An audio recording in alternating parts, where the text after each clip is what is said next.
the Secret Gallery podcast at the Secret Gallery. The Secret podcast live from the Secret Gallery. Not live.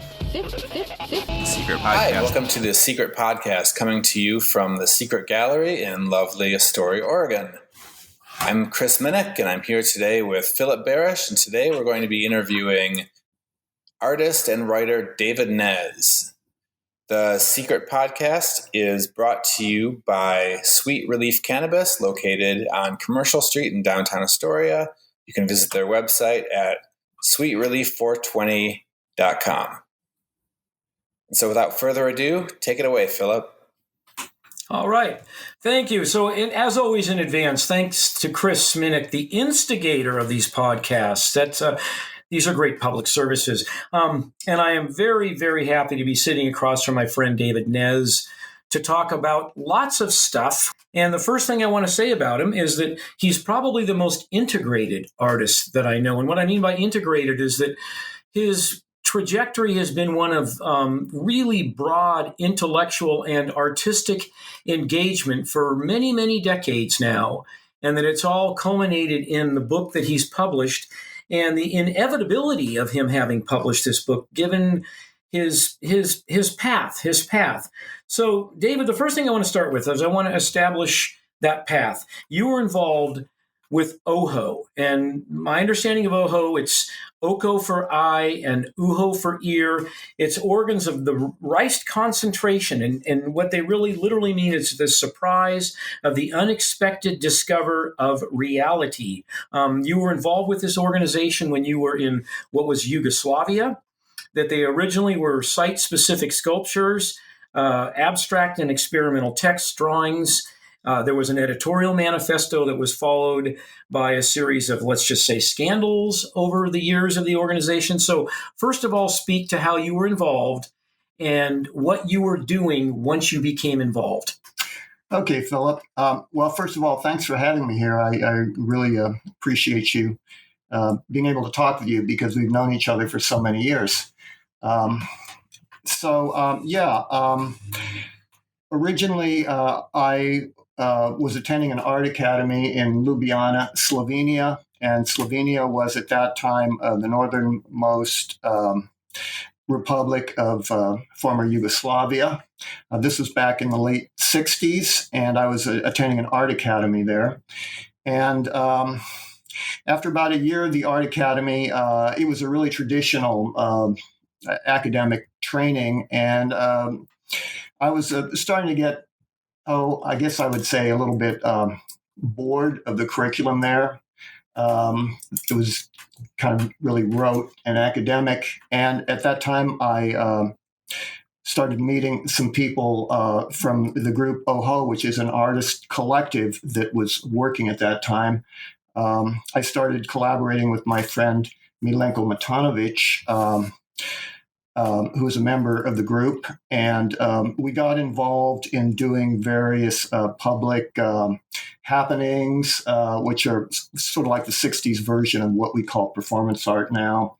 And we eventually expanded to a few other members, and we started exhibiting in various artist spaces, galleries, and eventually museums around former Yugoslavia and Germany. And then eventually our work was exhibited at the Museum of Modern Art and some other museums around the world.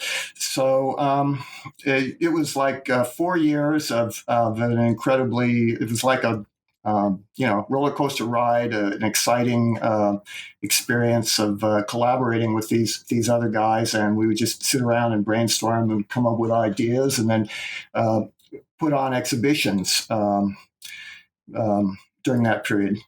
Okay, so I want to talk about the exhibitions because I find this really interesting that OHO, if I'm understanding the organization correctly, was originally about space and time structures. And that a lot of the work, if not all of the work initially, was site-specific, it was conceptual, they were open-air sites, and that you were primarily in the infancy of the organization concerned with the photo documentation of these happenings.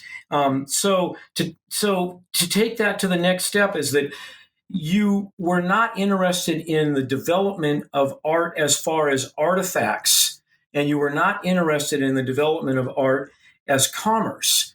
What you were looking at was the construct of ideas, and particularly the ideas surrounding time and space. Am I understanding that correctly? Well, let me frame it in a wider context, Philip. Originally, the group OHO predated my membership by a few years.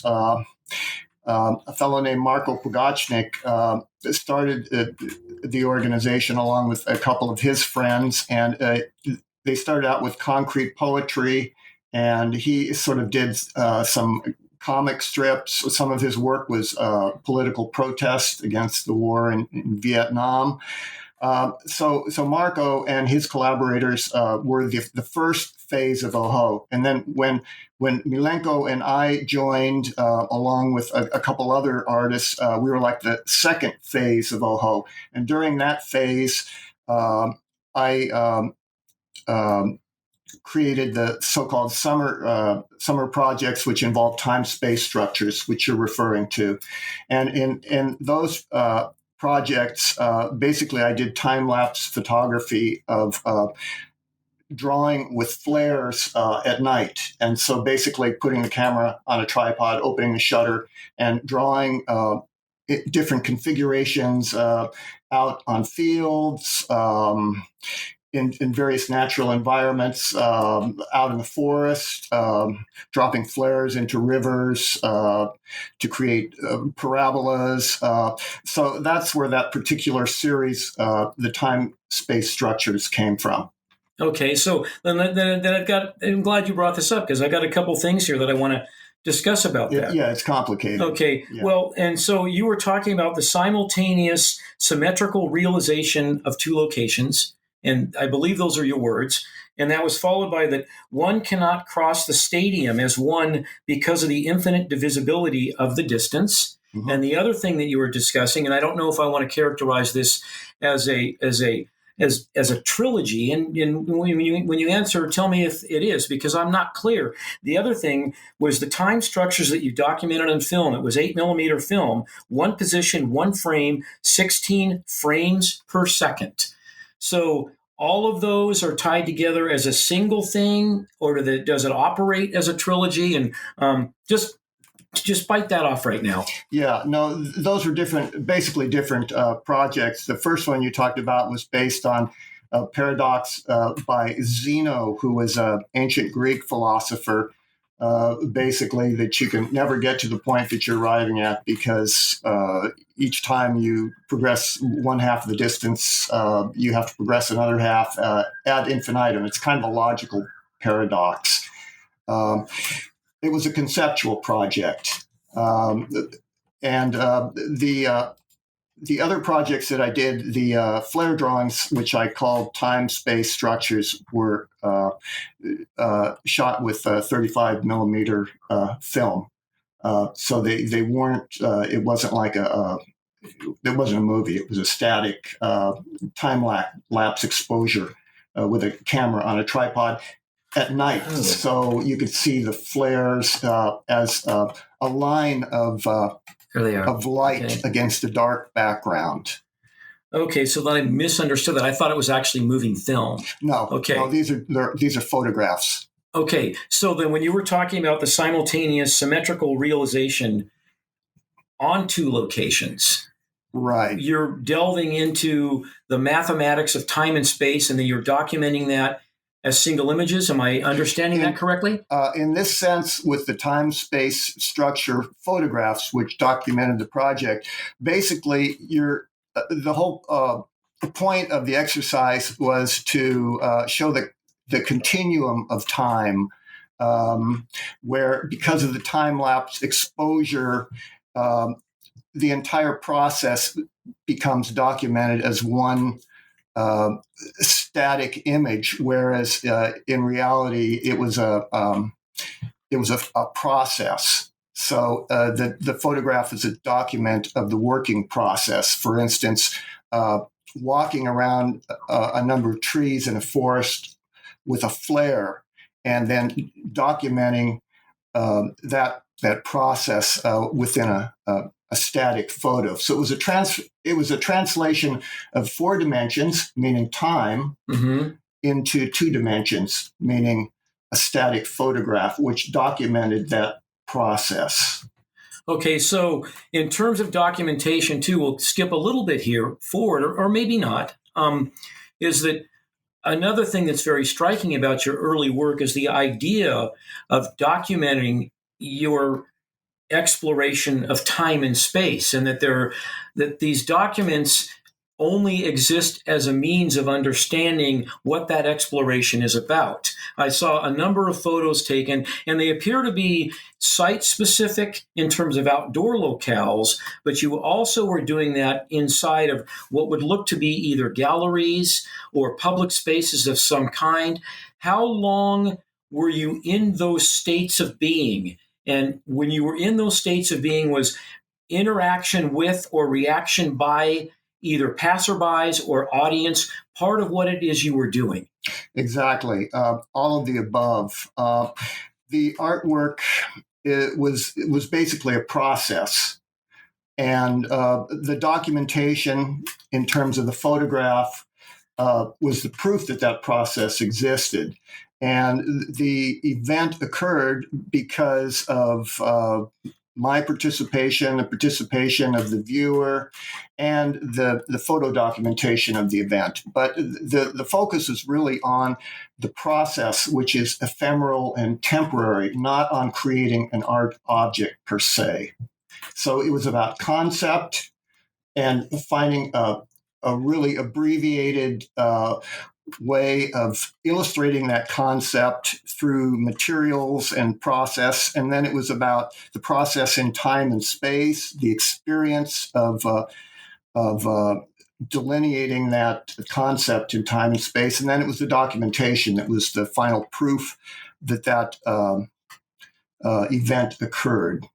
Okay, so then going back to the idea of the surprise of the unexpected discovery of reality, which, correct me if I'm wrong, but I believe that that's a very important philosophical cornerstone to what it is you were doing, is that a lot of these things took place in basically open air venues around not only just man-made environments, but around the countryside. And it would seem to me that the movement itself was not concerned about whether anyone was involved so much as you just did what you did.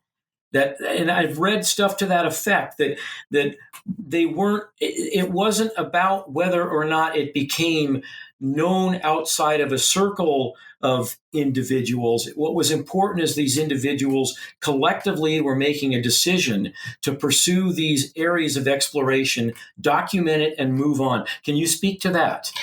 Yeah. A lot of them were basically just temporary actions that we performed.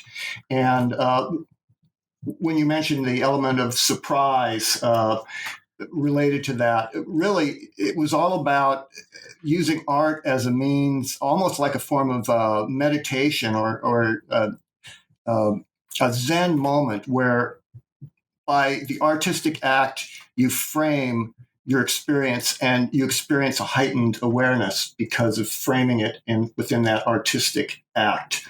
So some of the events were just meant for almost like individual consumption. They were just events that were shared between myself and the person who was photographing the event. Other events were more public. Like we did some events, we did some happenings in a city park. We did one event that my friend Milenko Matanovich conceived of, where we sat for an hour on 3 ladders within the public square in front of the Slovenian parliament, covered with a plastic tarp draped over us. And we had 3 holes cut in the tarps, and our 3 heads poked out of the holes. And basically, we were doing a performance called Triglav, or 3 heads. And Triglav is the name of the iconic mountain in Slovenia that has become it's like a national icon. When the Slovenians think of Slovenia, they think of Triglav. It's like it's like the stars and stripes, or the bald eagle for Americans. So there's like a national emblem, and we sat there and we just we became Triglav for an hour, and we just sat there in silence in the square in front of the parliament. So that was very much a public performance, but we didn't go out and explain to people what we were doing. It was more presenting a sense of surprise and wonder. It was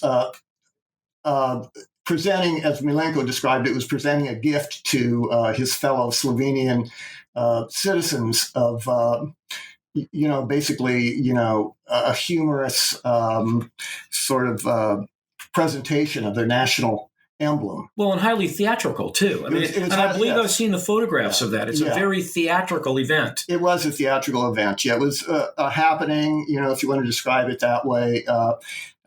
Yeah.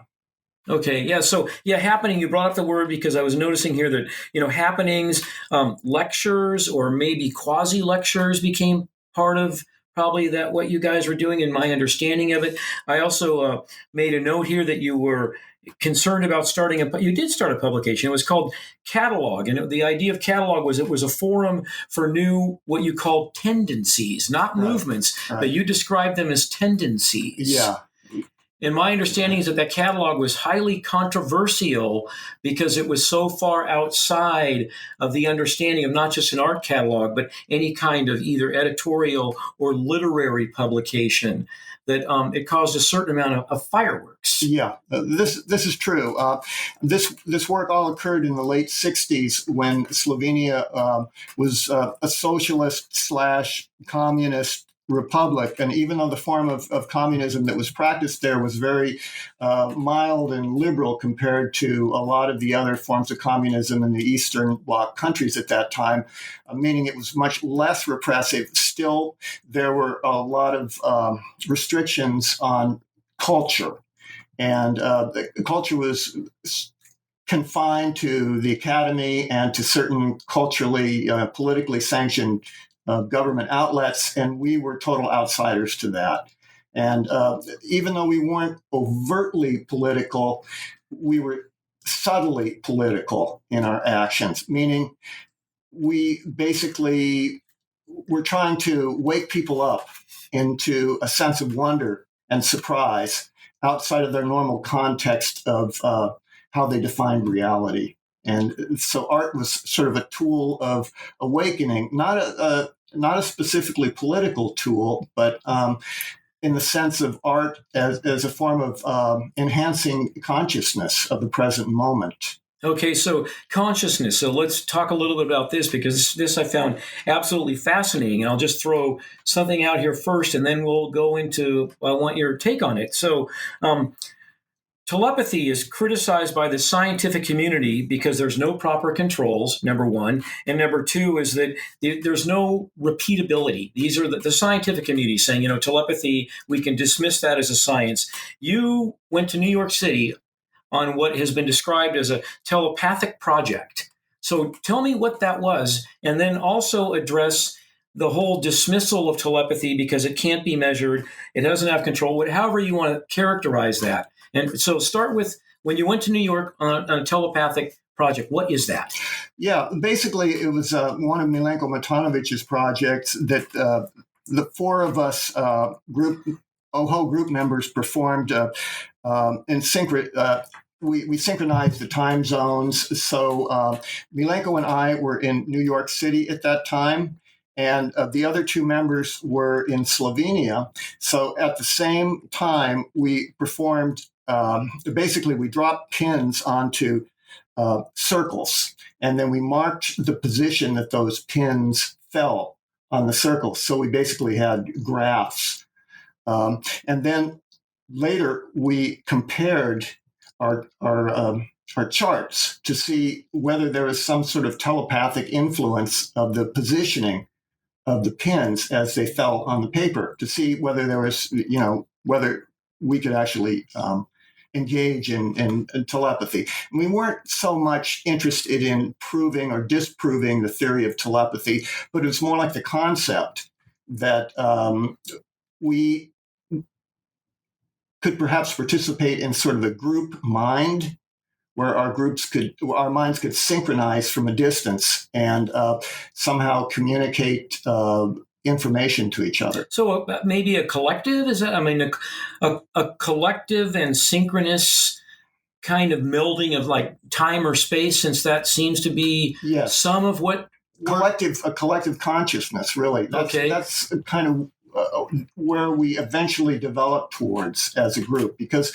we worked closely together on so many projects for 3 or 4 years that I would think of one idea, and the next day I would come and share it with the other group members, and 1 or 2 of them had come up with ideas that were very similar or complementary. So we realized that there was almost a group mind that had started to happen between us. Okay, interesting. So you're working on that. You're involved with the OHO, and then there's the OHO in this. And again, correct me if I'm wrong, but what's indicated is that there was a conscious decision for the organization to dissolve, because whatever it was you were exploring, you now needed as individuals to move beyond that and start your own kind of path as artists. That it was actually very amiable in terms of it dissolving. And one of the byproducts of that was what was called the Sempus family. And what I've read is that the case of the Sempus family was named after a village in Slovenia. It was communal. It was a relationship between art and nature, and you were part of that. Yes. So first of all, was it a conscious decision for OHO to actually get together as a group and decide that we would no longer be? And then when you moved into the Sempus family phase, the communal phase, it would appear that it's not that you disregarded what you were doing. It became something else. So talk about that. Yeah, like as I just mentioned about the group mind forming, I think Shempas originally was a product of that group mind, where the 4 of us had worked so closely together that it seemed like communal living as a commune might be the next step of our development. And one of our members, Marko Pugachnik, eventually found an old rundown farmhouse in the Vipava Valley in Slovenia, near the town of Shempas. And so we started living at that old farmhouse. It was like an old stone house that it didn't have electricity, didn't have plumbing. It was very primitive. We slept upstairs in a loft, and it was. I only stayed at Shempas for the first few months when the project was started. And after that time, I had decided that I wanted to basically move on in my life. Some of our other members had also gotten to that phase in their lives also, where they felt like it was time to move on to other things. And so I'd also finished my studies. So I decided to spend some time traveling around the world. I spent the next couple of years traveling around the Middle East and India. And my friend Milenko moved to a place called the Findhorn Foundation in Scotland, where he was living. And so we, the 4 of us who were the members of that phase of OHO went our separate ways. And Marko Pugachnik and his wife Marika continued working on the Shempas community. And then then they developed that into a communal living group that basically sustained itself for a few years. They had a whole community of people who were living there and working, I think, for like 10 years or so. I could be wrong. So anyway, yes, it was amiable that we decided to go our own ways. And we just felt like that particular phase of our work, that phase of our life experience, we were all young. We were in our 20s. And we just decided we had other things in life that we had to pursue. And of course, Oho never had a commercial outlet. We were never interested in selling the work. In fact, we really couldn't, because there was no art market at that time for that kind of work in Slovenia. And so it was basically just an expression of youthful love and exploration and wonder. And when we reached the end of that period, we just decided to go our separate ways. Okay, but you yourself maintained your original creative impulse coming out of that. And so what happens now is you're traveling the world, you're involved with all kinds of cultures, religious, social, however you want to measure it, and you're now developing yourself as an artist. And so these things that went from conceptual and basically documentarian based as happenings and ideas of the exploration of time and space now evolve into how are you going to articulate that as a visual language yourself. So the first thing I'm really curious about is that when and you've talked about this. I read an interview with you. You were talking about you became interested in the limits of modern culture, and particularly when you saw the megalithic monuments in Europe, more specifically in Great Britain, and that you understood the subtle energies of the landscape. And that became, if not an epiphany moment, it was an important transformational moment as how you understood not just time, but time as it expresses itself in the man-made environment. So speak to those monuments and speak to the awakening and then the articulation of that awakening as you became a visual artist. Okay, that's a big question. It is. So I'll try to speak to that. That's a big enchilada. That's the big enchilada, indeed. So after I left Group Oho, as I say, I traveled around the Middle East and India. I studied different types of meditation. I was kind of on a spiritual quest at that time. And I eventually ended up at the Findhorn community in Scotland that I had just mentioned. And Findhorn is a New Age community that's actually still in existence. It's been in existence for over 50 years now. And at that time, it was a community of about 200 people that was based in an old in a trailer park in northern Scotland. And so I lived at Findhorn for 2 years. And I supported myself by working at the craft studios and working in the publication department.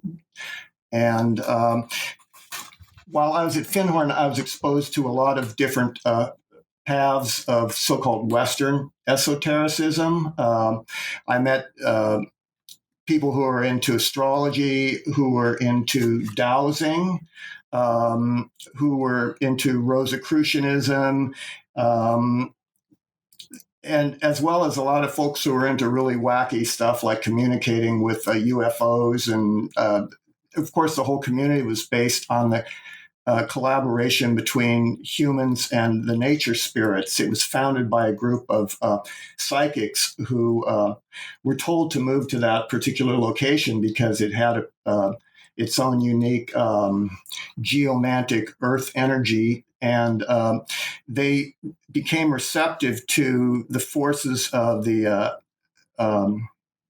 nature spirits in that particular area.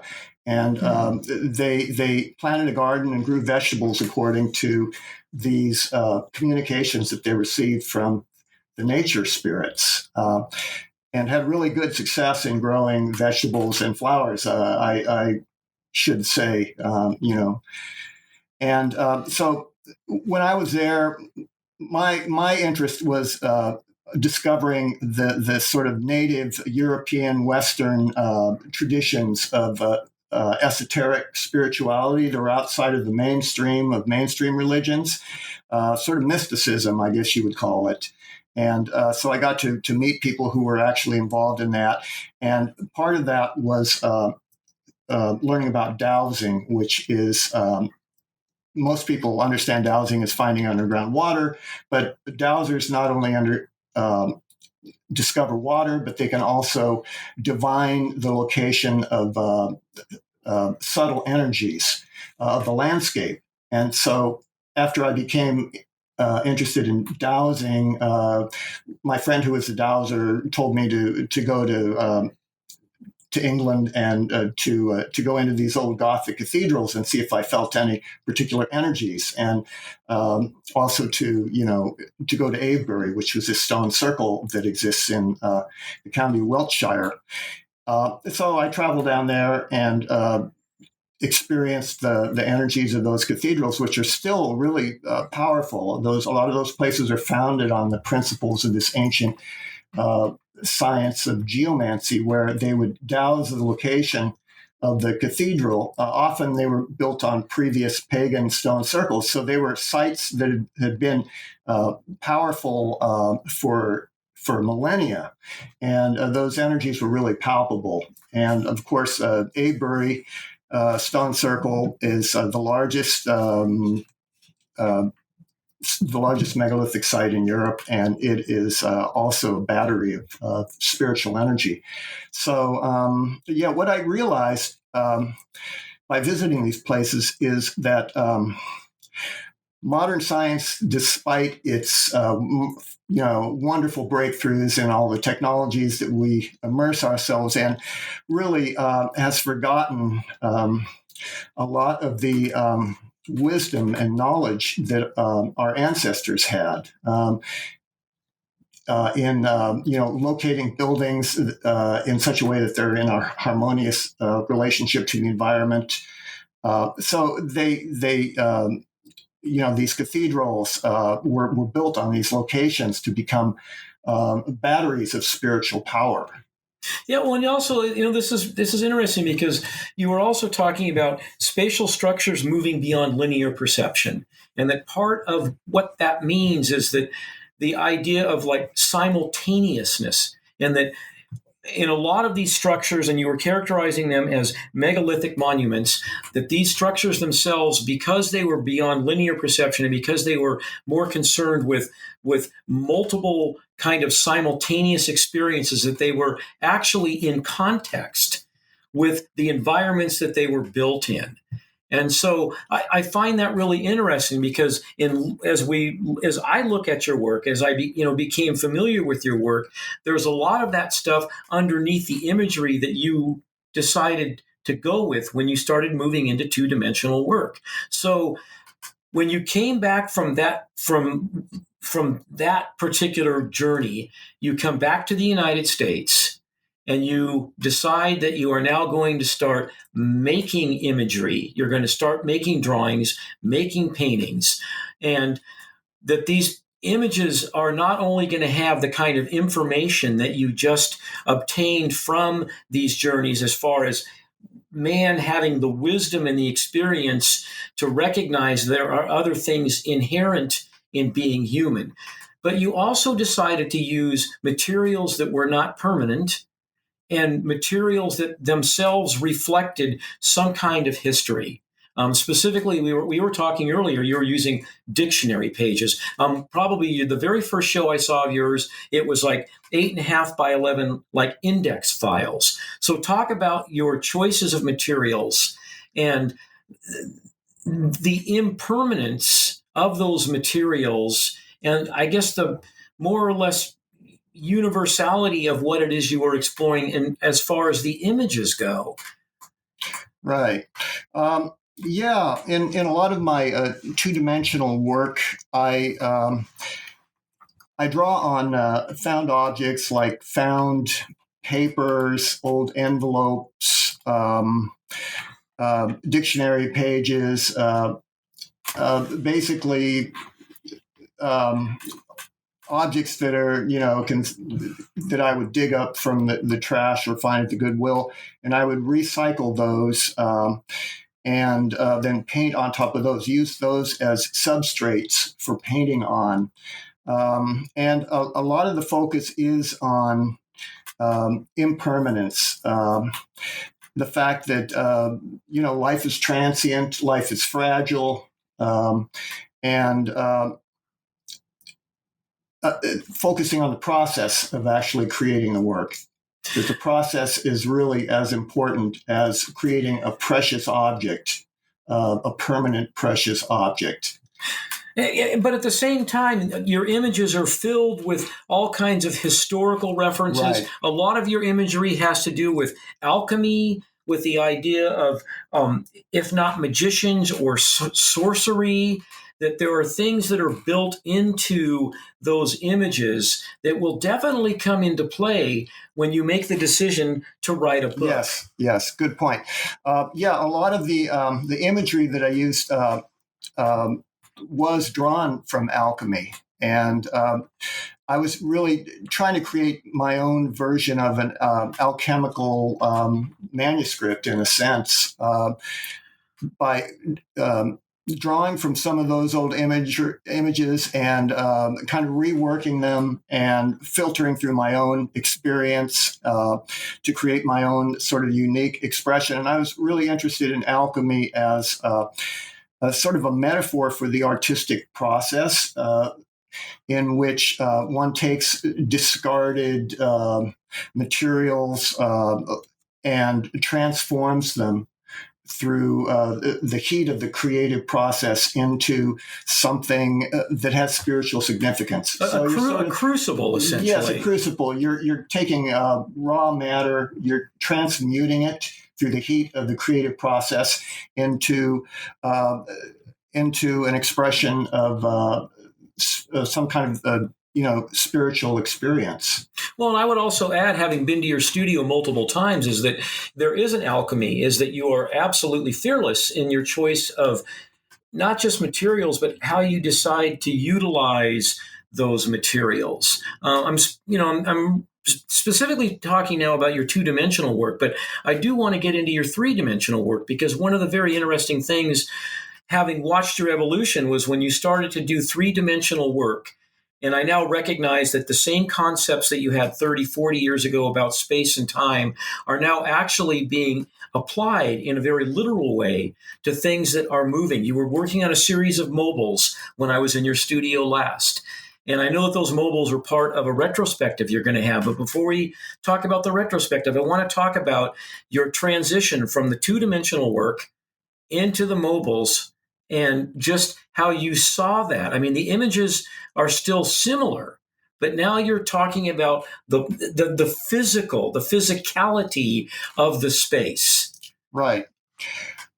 Well, there's been kind of a transition from the two-dimensional work that I was just talking about into actually taking those images and turning them into silhouettes, which were mounted off the wall to cast shadows. So I was really interested in the whole process of shadows, and then eventually those shadow silhouettes, I've taken those and I've mounted them on string grids strung between 1x3s in a house-like structure. So they have actually kind of fill themselves out into three-dimensional space, and then I'm going to spotlight these with floodlights to cast shadows onto the walls.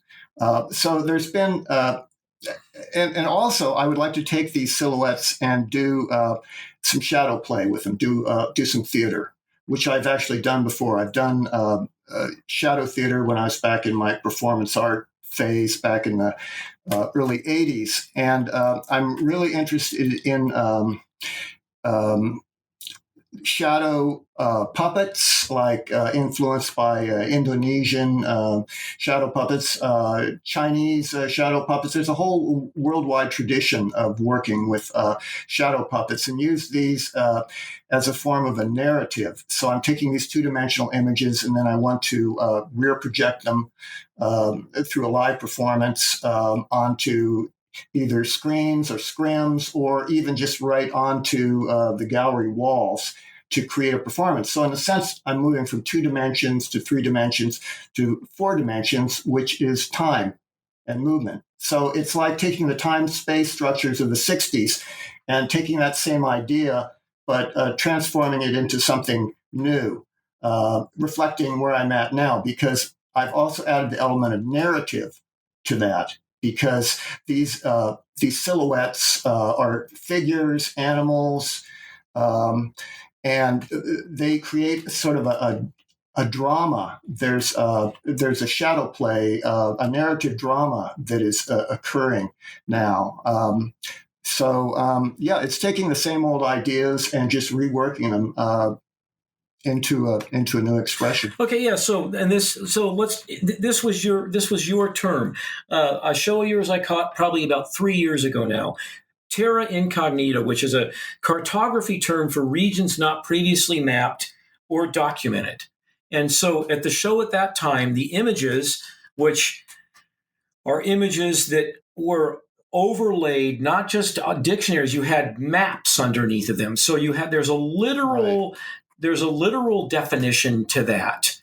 But as I was starting to think about the work I saw in your studio after that show, so we're talking 1.5 to 2 years ago, where you're moving into the third dimension, I was just thinking that the term terra incognita is more or less a catch-all term for what it is you're now doing. You're mapping areas that you have not previously mapped as an artist, but there's also a kind of curious thing about mapping unmappable. And where I'm going with this is that as I started looking at your book and the thesis of your book and recognizing how that had been playing itself out in your artwork, the idea of how do you map what isn't mapped and what does that mean, and the umbrella of that term. So speak to that first. Speak to the terra incognita. Yeah, well, I think the terra incognita, even though it is a term from Renaissance map making, basically is a metaphor for the unseen world, the world of the shaman, the imaginal realm,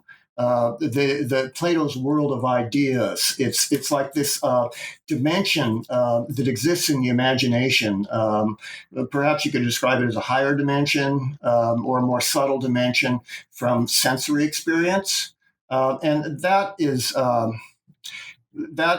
really I think the source of that idea. That's a great answer, and I'll tell you why, because that is such a natural segue.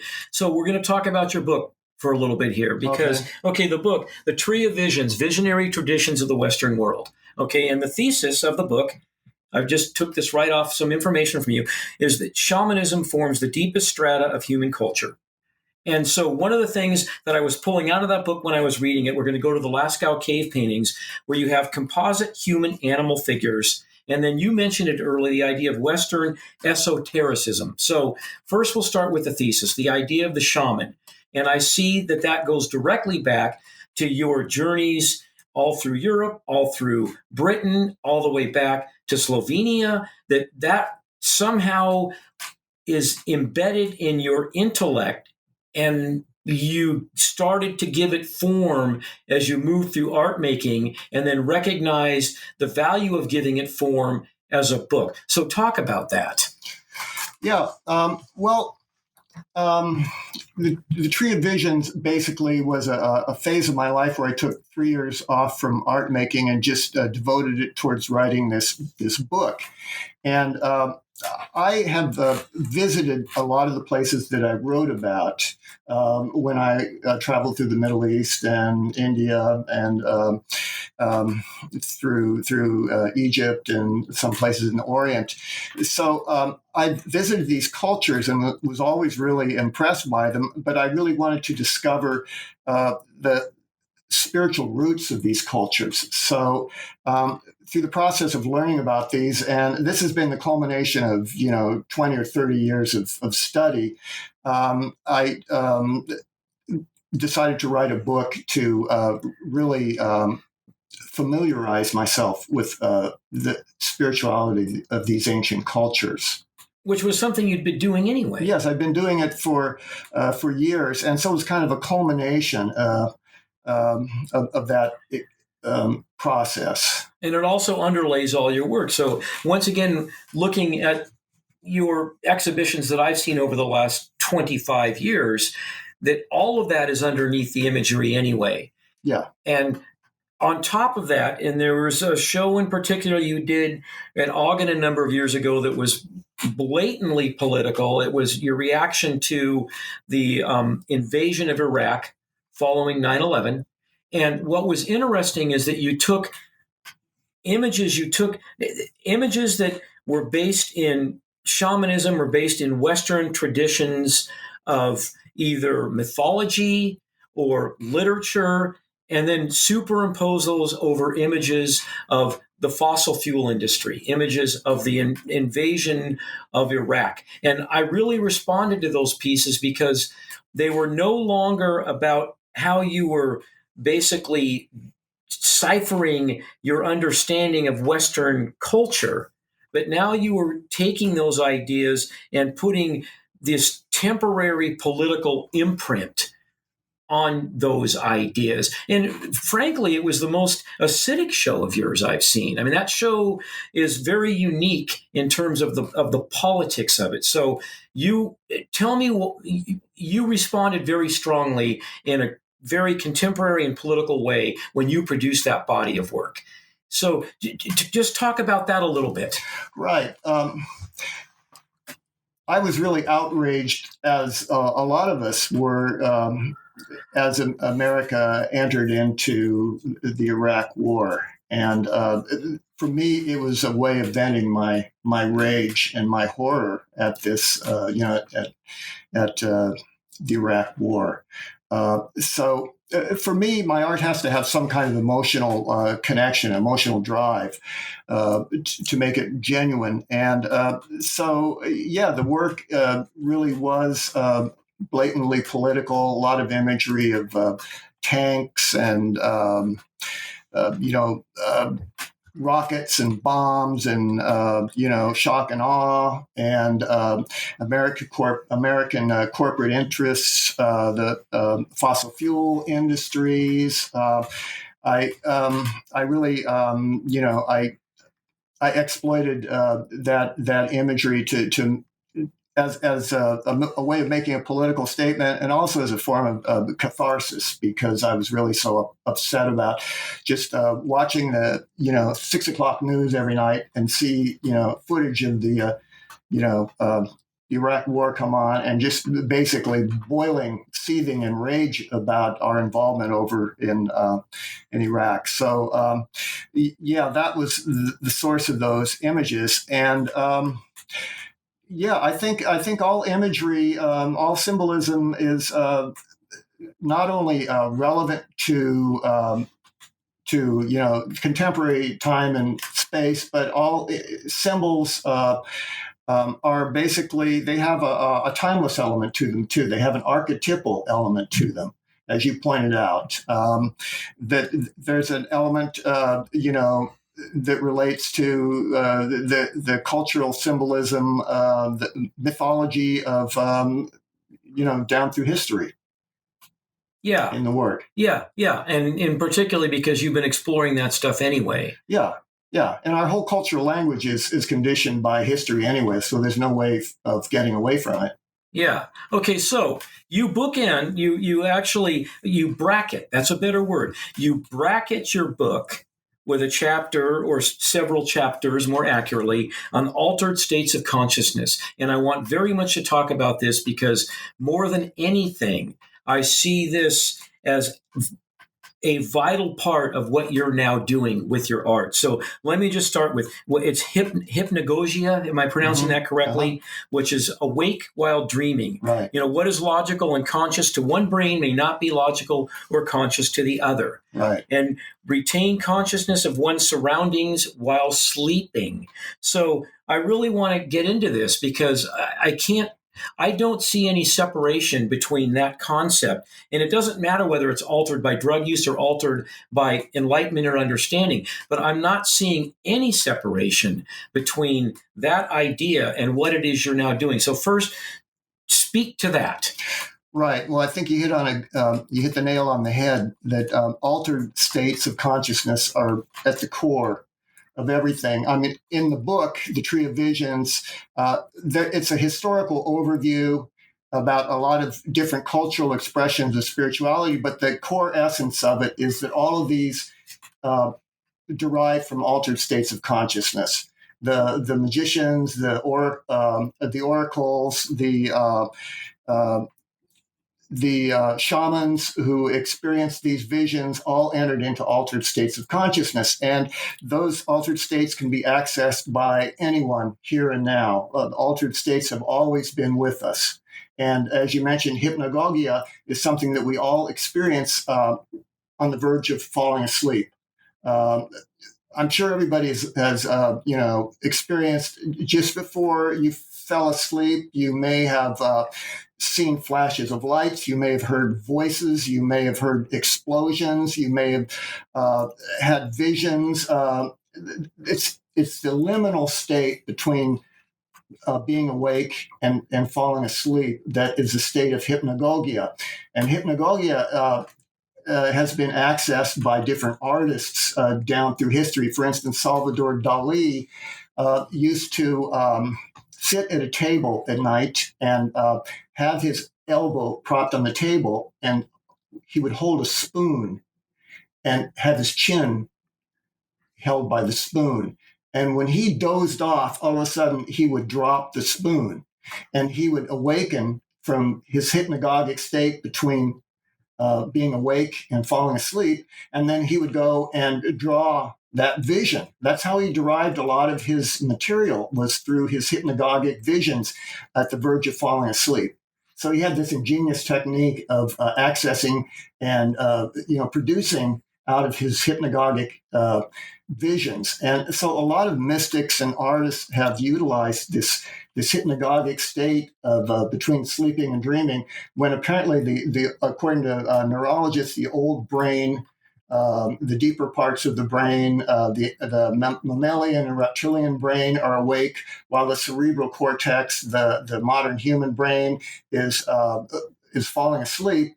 And so those two brains at that time are merging, and it can be a source of inspiration.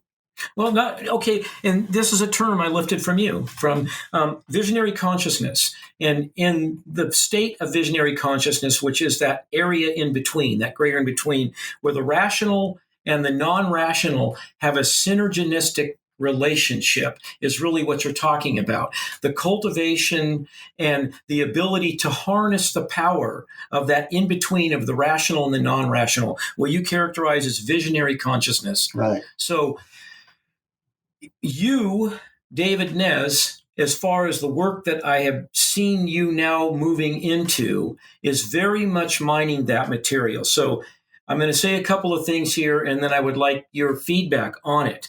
So sequential movement into deeper levels of altered consciousness. And this is going to tie directly into your book. There's 3 phases to that. The first one is the geometric, with grids, ladders, patterns. Mm-hmm. The second is emotional and religious significance icons, and particularly very clearly in your 2-dimensional work. And the third one is the space we're now talking about, ever-changing, strange, hallucinatory.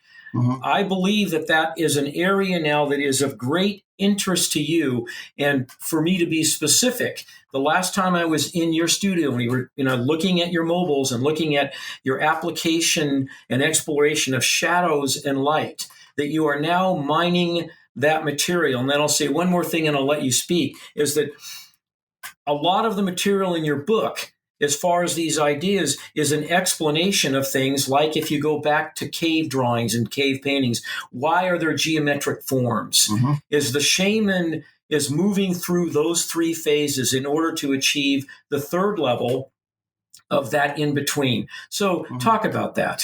Yeah, what you're describing here is a model of the stages of trance that was developed by neurological research, where the first phase is where the shaman enters into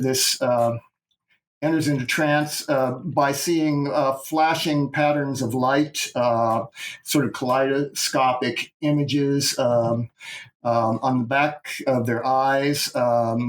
And researchers in cave art believe that some of the geometric patterns that have been found in the caves from the Paleolithic period in Europe and also in rock art in prehistoric Africa describe that stage of flashing lights where the shaman entered into their trance. A lot of times this is depicted by zigzag patterns, cross-hatching, dots, different types of so-called eidictic imagery. And the second stage of trance is where they enter into basically these patterns form into symbols, recognizable symbols that the shaman is familiar with in their culture. So they may experience these lattices of flashing grids forming into circles or animal shapes. Recognizable patterns that might have symbolic meaning to the shaman. And then the third stage is where the shaman actually merges with this imagery, where they shapeshift, where they blur the boundaries of their own awareness with the symbols that they're experiencing. So they may actually shapeshift into a bird. Which some shamans may see as their helping spirit, their animal helping spirit.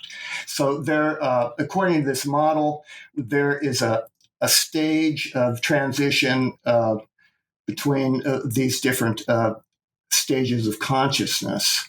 Okay, so another word I lifted from your book, and I think this is appropriate, spectrum. You were talking about spectrum. What this is, spectrum being all of the information that you have just given me. And spectrum as how does that play itself out? So I want you to talk about now you have a retrospective coming up, I believe, next year. Am I correct on that? Let's hope so if we get this virus under control. Yeah, once this is under control, there's a retrospective. Yeah, right. And so how I've been talking about your art as we move through these various phases, and particularly now where we're moving through these three very specific things to reach the level of the in-between.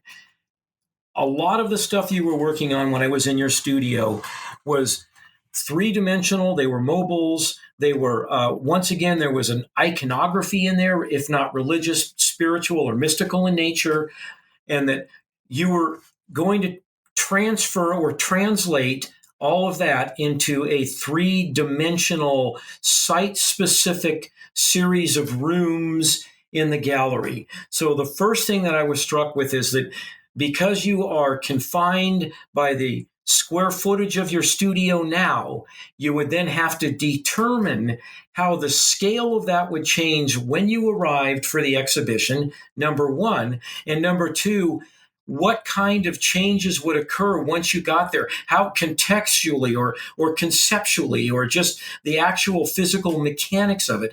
So talk about your moving through the idea, the physicality of the idea, and how you're going to translate that to the exhibition. And then we'll talk about the exhibition, about the retrospective. Okay, sure. So the idea is I have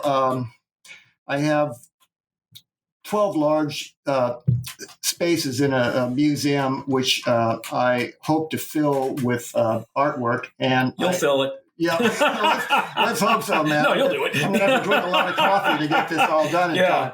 So basically, I have 3 weeks to install this show. And so what I've been doing is I've been making a lot of these silhouettes, which I hope to hang from the wall. And I have been designing these structures. Some of them will be just temporary installations, arrangements of string under tension, bamboo, rocks. I have these installation pieces which I'm going to install, and then I have the mobiles like you're talking about, which are basically fourth dimensional or dynamic moving structures involving certain types of multifaceted symbolism that's going to be hanging from the ceiling of the spaces. And I have to figure out how to pack all of this stuff into a few boxes and mail it to Slovenia, and then I'll have 3 weeks to set it up. So I'm really trying to approach it in a really disciplined way because I have a limited amount of time, and I want to be really precise in how I present it, but at the same time be really open to circumstance and accident, and be able to take it in a new direction when I get there. So that there's a balance between flexibility. Yeah, there's some improvisational stuff. So when you say 3 weeks, you have 3 weeks for the install. Yeah. So in the course of that 3 weeks, you'll be working with gallery individuals, curators, those that are going to actually mount the show. And as you see needed, you modify your ideas that you developed in your studio. And some of them you may have to discard. Yeah. Correct. I mean, that's correct. And then there are other ones that you may move into other directions that up to this point you're not even aware of. Yeah, exactly. There's going to be a discovering process, which is all about my work anyway. I mean, why do it if I'm not going to discover something new and interesting doing it? I'm going to have to be setting up most of the show myself. I'm sure I'll have some technical backup, but it's going to mostly be me setting up 12 rooms, 12 spaces in 3 weeks. So it's a challenge, and I'm really excited. Yeah, you should be. Yeah. And so some of the rooms, will it be chronological in nature? Is that when, retrospectives characteristically are chronological? Now, in your case, because a lot of the work you did at the beginning of your career and now at the end are more conceptual in nature, I'm assuming there'll be documentation of your earlier work. Are you thinking of it chronologically? Are you thinking of it thematically? I'm considering both of those things. And I'm going to be, as the viewer enters the space, they're going to view a retrospective of some of my old OHO work, which I'll reconstruct. And so those will fill the first couple of spaces. And then as they walk through the space into different rooms, they'll kind of be walking through time zones of my work. And I'll be showing work from the 70s, the 80s, the 90s, up until the present, kind of a cross section of different work. And part of the challenge and part of the fascination about getting this show together is just kind of looking back at my old artistic production and seeing what I think is valuable and which ideas can I actually mine and continue to develop. And so I've drawn from a lot of my old work and actually created new work based on some of the old work. So it's been a fascinating kind of cross-fertilization of past, present, and future. And then the final rooms of the exhibition, I'm going to be basing on the future, and I'm going to be doing some interviews with pedestrians on the street and asking them what they think the world will be like in the year 2050. And I'm going to be doing videos of these short impromptu interviews of pedestrians on the street and then projecting those in a dark space. And at the same time, I have an audio tape of that same question that I asked to pedestrians on the streets of Baltimore in the year 1983, where I asked them what they think the world would be like in the year 2000. Wow. So a contrast between, the American culture, Slovenian culture, what people thought the world would be like in the year 2000 and what they think the world would be like in the year 2050. So the final rooms in the space will really be focused on the public. Rather than myself. I'll just be doing interviews with people. I'd like to work with school kids and ask them to draw self-portraits of themselves as grown-ups, and in order to kind of gauge their sense of what their future will look like. As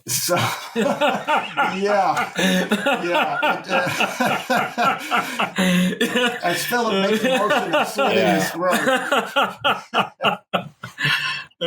Well, what an honor for them to have handed over the museum to you, David. Congratulations. Well, thanks. That is an honor. Challenge and an excitement. Yeah, Chris, did you have something you wanted to ask? Oh no, that sounds really interesting. The whole question of asking school children what their future is going to look like right now. Yeah, I think it should be really interesting because, our future is our collective imagination. Really, it's like how we imagine the world is going to be is how we create the world. So, I'm really excited to work with kids. David, it's a great pleasure sitting across from you like this. Well, it's been a blast. Yeah, I really enjoyed it. Normally we're hanging out in the studio, but this is great. Yeah, this is great. And again, as always, Chris, thank you. Yeah. Yeah, thanks, Chris. And so once again, let's just say, so David's book is The Tree of Visions, Visionary Traditions of the Western World. His last name is Nez, N-E-Z. And if you type that in, you'll find out probably more than you wanted to know, but it's all really interesting. And some of it not so interesting. Yeah. And now we're going to go to Gino's and get pizza. Oh, yeah. Yeah, thank you so much, David and Philip. And this has been The Secret Podcast, and we'll be doing this again next week.